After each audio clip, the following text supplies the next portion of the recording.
প্রত্যেকেই আমাদের বাড়িতে কম বেশি ডিম রান্না হয়, আর ডিমের খোসাগুলো আমরা ফেলে দিই।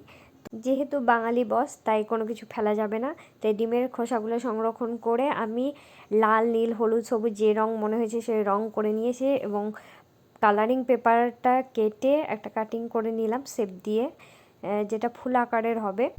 এই রকমভাবেই 10-12টা মতো আমি করে নিয়েছি, আর 12টি ডিম নিয়েছি।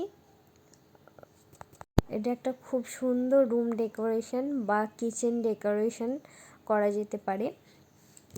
যে জিনিসগুলো আমরা ফেলে দিই সাধারণত, সেই জিনিসগুলো দিয়েও এমন অনেক কিছু বানানো যায় যেগুলো সত্যিই অতীব সুন্দর হয়, আর বাড়িতে নতুনত্বের একটা ছোঁয়া পাওয়া যায়। ভিডিওটি পুরো দেখে আমাকে বলুন যে কেমন লাগলো জিনিসটা। আশা করি অনেকেই সংরক্ষণ করে এই জিনিসটা বানিয়ে ফেলবেন, এবং দেখতেও খুব সুন্দর লাগবে।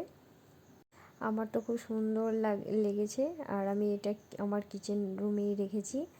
এরকমই অনেক ফেলে দেওয়া জিনিস দিয়ে আমি নতুনত্ব জিনিস তৈরি করে ফেলি, যেটা আমার চ্যানেলে দেওয়া আছে।